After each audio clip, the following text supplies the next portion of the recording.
افسیوں کا مطالعہ زندگی پیغام 65 خدا کے سب ہتھیار پچھلے پیغام میں ہم نے خدا کے ہتھیاروں کے پہلے 3 اجزاء پر غور کیا، یعنی کمر بند، بختر اور جوتے۔ کمر بند کا تعلق سچائی سے ہے، بختر کا راست بازی سے اور جوتوں کا صلح سے۔ ہم نے دیکھا کہ سچائی دراصل ہمارے طرز زندگی میں خدا کا اظہار ہے، جو بطور ہمارے معیار نمونہ اور اصول ہے۔ راست بازی مسیح ہے، جو ہماری شادمانی اور تجربہ میں ہماری ضمیر کو ڈھانکنے والے کے طور پر ہے۔ اگر ہماری طرز زندگی میں سچائی ہوگی تو یقیناً ہمارے پاس راست بازی ہوگی جو ہمیں ڈھانک لے گی۔ بائبل یہ ظاہر کرتی ہے کہ راست بازی کا نتیجہ صلح ہے۔ یہ صلح دونوں کے ساتھ، یعنی خدا کے ساتھ بلکہ انسان کے ساتھ بھی ہے۔ مسیح نے صلیب پر جو ہماری صلح کرا دی وہ یہی صلح ہے۔ بس اگر ہمارے پاس کمر بند، بختر اور جوتے ہیں تو دراصل ہمارے پاس سچائی، راست بازی اور صلح ہے۔ جب ہم اپنی روزمرہ زندگی میں خدا کو ظاہر کرتے ہیں تو مسیح ہماری راست بازی کے طور پر ہمیں ڈھانک لیتا ہے، اور ہمارے پاس ہماری مضبوط بنیاد کے طور پر صلح ہوتی ہے۔ پھر ہم دشمن کے خلاف لڑنے کے لیے تیار ہوتے ہیں۔ ایمان کی سپر آیت 16 میں لکھا ہے، اور ان سب کے ساتھ ایمان کی سپر لگا کر قائم رہو، جس سے تم اس شریر کے سبب جلتے ہوئے تیروں کو بجھا سکو۔ ہمیں اپنی کمر کسنے کے لیے سچائی، اپنے ضمیر کو ڈھانکنے کے لیے راست بازی، اور اپنے پاؤں کے لیے کھڑے ہونے کے مقام کے طور پر صلح، اور اپنے پورے وجود کی حفاظت کے لیے ایمان کے سپر کی ضرورت ہے۔ اگر ہم خدا بطور سچائی کے مطابق جیتے ہیں تو ہمارے پاس راست بازی ہوگی، اور راست بازی کا نتیجہ صلح ہے۔ ان سب کے ساتھ ہم شریر کے جلتے ہوئے تیروں کے خلاف بآسانی ایمان بطور سپر حاصل کر سکتے ہیں۔ مسیح اس طرح کے ایمان کا بانی اور کامل کرنے والا ہے۔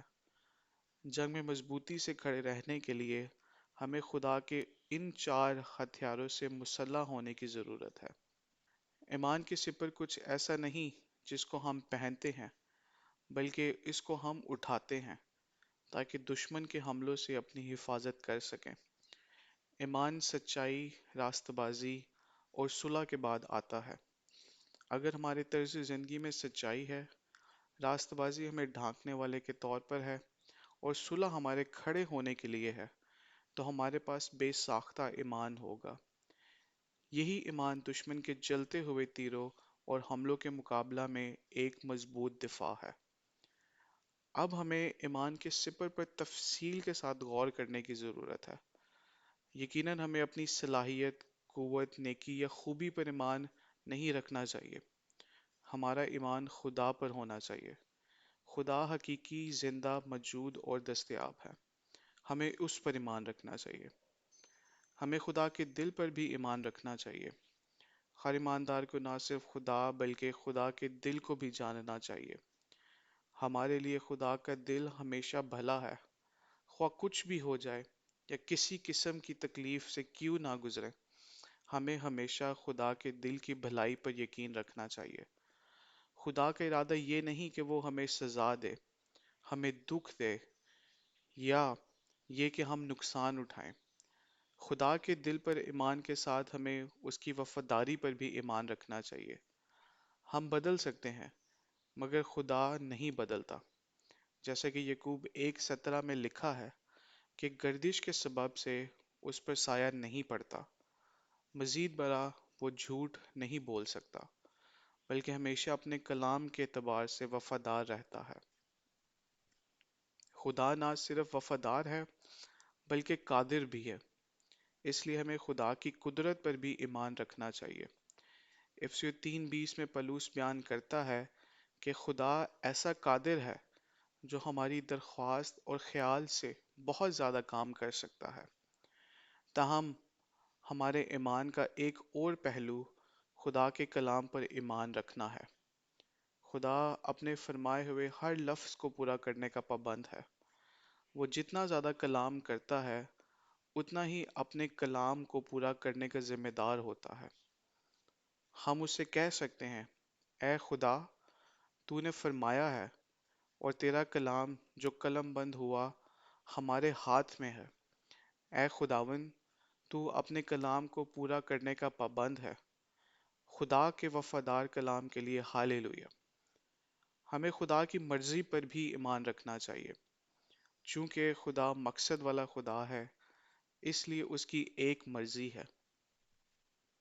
ہمارے بارے میں اس کی مرضی ہمیشہ مثبت اور بھلی ہے۔ لہٰذا چاہیے ہم پر کچھ بھی گزرے، ہمیں اپنی خوشی یا اپنے حالات کو نہیں بلکہ خدا کی مرضی کی فکر کرنی چاہیے۔ ہمارے حالات بدل سکتے ہیں مگر خدا کی مرضی کبھی نہیں بدلتی۔ اس کے علاوہ ہمیں خدا کی حاکمیت پر بھی ایمان رکھنا چاہیے۔ چونکہ خدا حاکم ہے، اس لیے وہ کبھی غلطی نہیں کرتا۔ اس کی حاکمیت کے تحت ہماری اپنی غلطیاں بھی بھلائی پیدا کرتی ہیں۔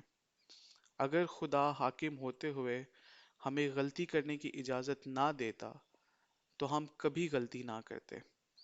تاہم اس کا یہ مطلب ہرگز نہیں کہ ہم جان بوجھ کر غلطیاں کریں۔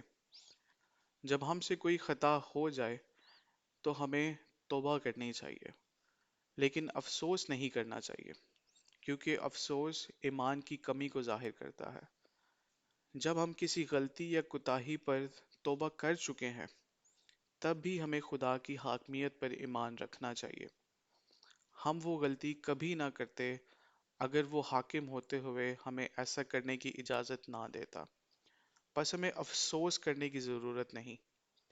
ہم سب کو خدا پر، خدا کے دل پر، خدا کی وفاداری پر، خدا کی قدرت پر، خدا کے کلام پر، خدا کی مرضی پر اور خدا کی حاکمیت پر کامل ایمان رکھنا چاہیے۔ اگر ہمارا ایمان ایسا ہے تو شریر کے جلتے ہوئے تیر ہمیں نقصان نہیں پہنچا سکیں گے۔ جلتے ہوئے تیر شیطان کی آزمائشیں، تجویزیں، شک، سوالات، جھوٹ اور حملے ہیں۔ رسول کے زمانے میں جنگجو ایسے جلتے ہوئے تیر استعمال کرتے تھے، اور رسول نے اس تصویر کو شیطان کے حملوں کی تشبیہ کے طور پر استعمال کیا۔ ہر آزمائش دراصل ایک دھوکہ اور ایک جھوٹا وعدہ ہوتی ہے۔ جلتے ہوئے تیروں میں وہ شیطانی تجویزیں بھی شامل ہیں جو ہمیں دی جاتی ہیں۔ اکثر ہم صبح بیدار ہوتے ہیں تو شیطان ہمارے دل میں اپنی تجویزیں ڈالتا ہے۔ اسی لیے ہمیں صبح کی پہلی فرصت میں کلام خدا میں داخل ہونا چاہیے۔ اگر ہم کلام میں نہ ہوں تو ہمارے پاس اس ابلیسی تجویز کے مقابلے میں خود کو ڈھانکنے کے لیے کچھ نہیں ہوگا۔ شک اور سوالات بھی شیطان کے جلتے ہوئے تیروں میں شامل ہیں۔ کیا آپ نے کبھی غور کیا کہ سوالیہ نشان سانپ کی مانند دکھائی دیتا ہے؟ وہ شیطان ہی تھا جس نے ہوا سے کہا، کیا واقعی خدا نے کہا ہے؟ جب ابلیس ہم سے اس طرح سوال کرتا ہے تو ہمیں اس سے گفتگو کیے بغیر فوراً بھاگ جانا چاہیے۔ بہت بار شیطان ہم پر جھوٹ کے ذریعے حملہ کرتا ہے، لیکن ایمان کی سپر ہمیں ان جلتے ہوئے تیروں سے بھی محفوظ رکھتی ہے۔ ابلیس کے جلتے ہوئے تیر ہمارے ذہن میں ان خیالات کی صورت میں آتے ہیں جو دراصل ہمارے اندر داخل کیے جاتے ہیں۔ یہ خیالات بظاہر ہمارے اپنے معلوم ہوتے ہیں، لیکن حقیقت میں یہ شیطان کے ڈالے ہوئے ہوتے ہیں۔ میں بھی پہلے یہ سمجھتا تھا کہ ایسے خیالات میری ہی دل سے اٹھتے ہیں، لیکن بعد میں مجھے یہ حقیقت سمجھ آئی کہ یہ شیطان کی طرف سے آتے ہیں۔ مجھے یہ حقیقت اس وقت معلوم ہوئی جب میں نے ان خیالات کو رد کرنے کا فیصلہ کیا، لیکن پھر بھی وہ بار بار ذہن میں ابھرنے لگے۔ تب میں نے جان لیا کہ یہ خیالات میرے نہیں بلکہ شیطان کے ہیں۔ اس سے پہلے میں ایسے تمام خیالات کا خداوند کے سامنے اقرار کرتا تھا، لیکن اب میں ان کا اقرار نہیں کرتا۔ البتہ بعض لوگوں کا خیال یہ ہے کہ اگرچہ یہ خیالات شیطان کی طرف سے آتے ہیں، مگر چونکہ وہ ہم میں داخل ہوتے ہیں اس لیے ہم ہی بدکار ہیں۔ ایسا ہرگز نہ سوچیں، بلکہ یوں کہیں، اے خداوند، میں گرا ہوا ضرور ہوں لیکن تیرے صاف کرنے والے عمل کے تحت ہوں۔ اے شیطان، یہ خیال تیرا ہے، تو ہی اس کا ذمہ دار ہے، میں اس کی ذمہ داری میں شریک نہیں ہوں گا۔ تاہم بعض لوگ اپنی ضرورت سے زیادہ حساس ضمیر کے سبب سے ان باتوں کا بھی مسلسل اقرار کرتے ہیں جو دراصل شیطان کے فریب سے ان میں ڈالی گئی ہوتی ہیں۔ خبردار، ان خیالات کا اقرار کبھی نہ کریں جو شیطان کی مکاری کے سبب سے آپ میں ڈالے گئے ہیں۔ ایسا ایمان حاصل کرنے کے لیے جو شیطان کے جلتے ہوئے تیروں سے بچاؤ کے لیے ہے، ہمیں مناسب روح کے ساتھ بے عیب ضمیر کی ضرورت ہے۔ تاہم ایمان خاص طور پر نہ ہماری روح میں ہے، نہ ہمارے ضمیر میں، بلکہ ہماری مرضی میں ہے، جو دل کا سب سے مضبوط حصہ ہے۔ نیا عہد نامہ فرماتا ہے، ہم دل سے ایمان لاتے ہیں۔ تجربہ کی روح سے یہ بات واضح ہے کہ دل کا یہ ایمان دراصل مرضی کی مشق سے وابستہ ہے۔ جیلی فش کی مانند نرم و کمزور مرضی والا شخص کبھی مضبوط ایمان نہیں رکھ سکتا۔ یعقوب باب 1 آیت 6 میں لکھا ہے کہ شک کرنے والا سمندر کی لہر کی مانند ہوتا ہے جو ہوا سے بہتی اور اچھلتی ہیں۔ ایسے شخص کی مرضی ڈاواڈول ہوتی ہے۔ پس اگر ہمیں ایمان چاہیے تو ہمیں اپنی مرضی کی مشق کرنے کی ضرورت ہے۔ نجات کا خود۔ آیت 17 کے پہلے حصے میں پلوس اب بات جاری رکھتے ہوئے کہتا ہے، اور نجات کا خود لے لو۔ یہ خود ہمارے ذہن، ہماری عقل کو ڈھانکنے کے لیے ہے تاکہ وہ شریر کی طرف سے پھینکے گئے منفی خیالات کے حملوں سے بچی رہے۔ ایسا خود، ایسا ڈھانکنا دراصل خدا کی نجات ہے۔ شیطان ہمارے ذہن میں دھمکیاں، فکریں، پریشانیاں اور دیگر کمزور کرنے والے خیالات داخل کرتا ہے۔ خدا کی نجات وہ ڈھانکنا ہے جس کو ہم ان سب کے مقابلے میں لے لیتے ہیں۔ ایسی نجات مسیح ہے جس کا ہم اپنی روزمرہ زندگی میں تجربہ کرتے ہیں۔ شیطان کے تیر ہمارے ذہن کے راستے سے آتے ہیں، پس جس طرح ہمارے ضمیر کو راست بازی کے بختر کی ضرورت ہے اور ہماری مرضی کو ایمان کے سپر کی ضرورت ہے، اسی طرح ہمارے ذہن کو نجات کے خود کی ضرورت ہے۔ ہمیں سچائی، راست بازی، صلح، ایمان اور پھر نجات کی ضرورت ہے۔ راست بازی کا نتیجہ صلح ہے، اور صلح سے ہمیں ایمان کی بنیاد ملتی ہے۔ پھر ایمان نجات لاتا ہے۔ نجات کے خود کو ایمان کی سپر سے الگ نہ کریں۔ سپر ہمارے وجود کے سامنے کے حصے کو بچاتی ہے، مگر خود ہمارے سر کی حفاظت کرتا ہے۔ سپر اور خود دونوں مل کر کام کرتے ہیں۔ روح کی تلوار۔ آیت 17 میں پلوس یہ بھی بیان کرتا ہے، روح کی تلوار جو خدا کا کلام ہے۔ خدا کے ہتھیاروں کے 6 اجزاء سے دشمن پر حملہ کرنے کے لیے واحد یہی ایک ہتھیار ہے۔ تلوار کے ذریعے ہم دشمن کو ٹکڑے ٹکڑے کرتے ہیں، لیکن یاد رہے، ہم پہلے تلوار نہیں اٹھاتے، بلکہ ہمیں اپنے کمر بند بختر اور جوتے پہنتے ہیں۔ اے خداوند یسوع، بلکہ ہمیں پہلے کمر بند، بختر اور جوتے پہننے ہیں، پھر ایمان کی سپر اور نجات کا خود لینا ہے۔ پس جب ہم پورے طور پر محفوظ ہوتے ہیں اور ہمارے پاس نجات بطور ہمارا حصہ ہوتا ہے، تو ہم روح کی تلوار کو لے سکتے ہیں۔ آیت 17 میں کلام سے پہلے لفظ جو سے مراد روح ہے، نہ کہ تلوار۔ اس سے ظاہر ہوتا ہے کہ روح خدا کا کلام ہے، اور روح اور کلام دونوں ہی مسیح ہیں۔ اگر میں یہ آیت لکھ رہا ہوتا تو میں کہتا خدا کے کلام کی تلوار، مگر پلوس کہتا ہے روح کی تلوار جو خدا کا کلام ہے۔ کیا یہاں تلوار روح کی تلوار ہے یا کلام کی تلوار؟ زیادہ تر قاری سمجھتے ہیں کہ پلوس کہہ رہا ہے کہ تلوار کلام ہے اور روح تلوار استعمال کرتا ہے۔ میں نے اس آیت کو کئی سال تک اسی طرح سمجھا۔ میرا خیال تھا کہ تلوار استعمال کرنے والا روح ہے، نہ کہ میں۔ دوسرے الفاظ میں، اس سمجھ کے مطابق تلوار کلام ہے، اور دشمن کو مارنے کے لیے جو اسے استعمال کرتا ہے وہ روح ہے۔ بچپن ہی سے مجھے یہ تعلیم دی گئی کہ روح خدا کے کلام کو بطور تلوار استعمال کرنے کے لیے ہماری مدد کرتا ہے، مگر یہاں اس کا مطلب یہ نہیں ہے۔ درست معنی یہ ہے کہ روح خود تلوار ہے، نہ کہ تلوار استعمال کرنے والا۔ خدا کا کلام بھی تلوار ہے۔ تلوار روح ہے اور روح کلام ہے۔ یہاں ہمارے پاس تین ہیں جو ایک ہیں، یعنی تلوار، روح اور کلام۔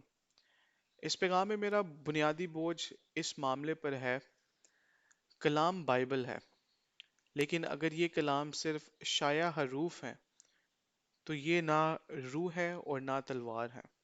آیت 17 میں لفظ کلام کے لیے یونانی لفظ ریما ہے، یعنی فوری کلام، جو کسی بھی صورتحال میں روح کی معرفت بولا جائے۔ جب لوگوس، جو دائمی کلام ہے، ریما یعنی فوری کلام بن جاتا ہے تو یہ ریما روح ہوگا۔ یہ ریما جو روح بن جاتا ہے وہ تلوار ہے جو دشمن کو ٹکڑے ٹکڑے کر دیتی ہے۔ مثال کے طور پر، ہم کسی خاص آیت کو بار بار پڑھ سکتے ہیں اور یہ صرف لوگوس یعنی لفظی کلام ہی رہے گا۔ ایسا کلام کسی کو مار نہیں سکتا، لیکن ایک دن یہ آیت ہمارے لیے ریما بن جاتی ہے، یعنی موجودہ فوری زندہ کلام۔ اس وقت یہ ریما روح بن جاتا ہے۔ اسی وجہ سے یوحنا 6:63 میں خداوند یسوع نے کہا، جو باتیں میں نے تم سے کہی ہیں وہ روح ہیں اور زندگی بھی ہیں۔ یہاں بھی یونانی متن میں ریما استعمال ہوا ہے۔ موجودہ فوری کلام روح ہے۔ اسی قسم کا کلام تلوار ہے۔ پس تلوار، روح اور کلام تین ہیں جو ایک ہیں۔ مزید یہ کہ دشمن کو مارنے کے لیے تلوار استعمال کرنے والا روح نہیں بلکہ ہم ہیں۔ ہمارے مسیحی تجربہ میں کلام اور روح ہمیشہ ایک ہونے چاہیے۔ یہ بات کہ ہم کلام کو لیے بغیر روح لے لیں بالکل جھوٹ ہے۔ کلام کو لیے بغیر ہم روح حاصل نہیں کر سکتے۔ میں اپنے تجربہ میں روح کو زیادہ تر کلام کے وسیلہ سے حاصل کرتا ہوں۔ جب میں زندہ طریقے کے ساتھ کلام کی طرف رجوع کرتا ہوں تو یہ میرے لیے روح بن جاتا ہے۔ تاہم کچھ لوگ روح کے بغیر بائبل کو لیتے ہیں۔ یہ بھی غلط ہے۔ جو لوگ پھولوں کے پودے اگانا چاہتے ہیں انہیں بیج اور بیج میں موجود زندگی دونوں چاہیے۔ بیج کے اندر زندگی کو بیج سے الگ کرنا ناممکن ہے۔ زندگی حاصل کرنے کے لیے ہمیں بیج لینا ضروری ہے۔ کلام اور روح کا تعلق بھی بیج اور زندگی جیسا ہے۔ ضرور ہے کہ ہمارے پاس دونوں ہوں۔ خداوند یسوع دونوں یعنی روح اور کلام ہے۔ وہ کلام ہوئے بغیر روح نہیں ہے، اور نہ ہی روح ہوئے بغیر کلام ہے۔ چونکہ خداوند یسوع دونوں یعنی روح اور کلام ہے، اس لیے اس نے ہمیں سمجھنے کے لیے ذہن کے ساتھ اور حاصل کرنے کے لیے روح کے ساتھ پیدا کیا ہے۔ جب ہم بائبل کی طرف رجوع کرتے ہیں تو ہمیں اپنے ذہن اور روح دونوں کی مشق کرنی چاہیے۔ ہم مطالعہ کرنے سے اپنے ذہن کی مشق کرتے ہیں اور دعا کرنے سے اپنی روح کی مشق کرتے ہیں۔ چونکہ ہمیں دونوں یعنی مطالعہ اور دعا کرنے کی ضرورت ہے، اس لیے ہمیں دعائیہ مطالعہ کرنا چاہیے۔ میں گواہی دے سکتا ہوں کہ دعائیہ مطالعہ کی وجہ سے میری روح طاقتور ہو جاتی ہے اور دشمن کو نیست و نابود کرنے کے لیے تیار ہوتی ہے۔ میں کلام پر غور کرنے کے لیے نہ صرف اپنی روح کی مشق کرتا ہوں بلکہ اپنے ذہن کی بھی مشق کرتا ہوں۔ مثال کے طور پر، میں یہ سوال پوچھتا ہوں کہ باب 4 میں فضل اور سچائی کا ذکر کیوں ہے جبکہ باب 5 میں محبت اور نور کا ذکر ہے؟ میں اس کے بارے میں بھی دعا کرتا ہوں۔ دعائیہ مطالعہ کی وجہ سے میری روح جتنی زیادہ زوراور ہوئی ہے، اتنا ہی میں دشمن کو مارنے کے لیے روح کی تلوار کا استعمال کرنے کے لیے پرجوش ہوتا ہوں۔ میرے پاس میری گفتگو میں ایک تلوار ہے جس سے میں دشمن کے ٹکڑے ٹکڑے کر سکتا ہوں۔ خدا کے سب ہتھیاروں کے ساتھ ہمارے پاس سچائی، راست بازی، صلح، ایمان اور نجات ہے۔ آخر میں ہمارے پاس ریما، روح تلوار ہے۔ یہ دشمن پر حملہ کرنے کے لیے ہمارا حملہ آور ہتھیار ہے۔ جب ہمارے پاس خدا کے سب ہتھیار ہیں، جس میں تلوار بھی شامل ہے، تو ہم نہ صرف محفوظ ہیں بلکہ دشمن کے ساتھ کشتی لڑنے کے لیے بھی تیار ہیں۔ سچائی، راست بازی، صلح، ایمان اور نجات حاصل کرنے سے ہم روحانی جنگ میں تلوار استعمال کرنے کے لیے مسلح، اہل، طاقتور اور مضبوط ہوتے ہیں۔ پھر دشمن طے طے ہوتا اور ہمارے ہاتھوں ہلاک ہوتا ہے۔ جب ہم دشمن کے خلاف روحانی جنگ میں مشغول ہوتے ہیں تو ہم چالاکیاں، فنکاریاں یا سیاست استعمال نہیں کرتے۔ ہمارا واحد ہتھیار روح، کلام ہے، جو تلوار ہے۔ ہم چالاکی اور مکاری کا سہارا نہیں لیتے بلکہ روح کی تلوار استعمال کرتے ہیں۔ ہماری کمر سچائی سے کسی ہوئی ہے اور ہمارا ضمیر راست بازی بطور مسیح سے ڈھکا ہوتا ہے۔ پھر ہمارے پاس صلح بطور ہماری مضبوط بنیاد ہوتی ہے۔ ہم پوری کائنات کے سامنے فخر کر سکتے ہیں کہ خدا یا انسان کے ساتھ ہمارا کوئی مسئلہ نہیں، کیونکہ ہم اس صلح پر کھڑے ہوتے ہیں جو مسیح نے صلیب پر کرا دی۔ اس کے علاوہ ایمان کی سپر ہماری حفاظت کرتی ہے اور ہم نجات کے خود سے محفوظ رہتے ہیں۔ اس لیے جب ہم کلام کا دعائیہ مطالعہ کرتے ہیں تو ہر لفظ ریما بن جاتا ہے، یعنی تلوار جو دشمن کو کاٹ دیتی ہے۔ اسی طرح فتح ہماری ہوتی ہے۔ ہم نہ صرف دشمن کو مغلوب کرتے اور شکست دیتے ہیں بلکہ اسے ہلاک کرتے ہیں اور حتیٰ کہ ٹکڑے ٹکڑے کر دیتے ہیں۔ خدا کے سب ہتھیاروں کے ساتھ روحانی جنگ لڑنے کا یہی مطلب ہے۔ خدا کے دشمن کو ہلاک کرنے کے لیے کلیسیا کو ایسی مسلح، لڑاکا اور فاتح کلیسیا ہونا چاہیے۔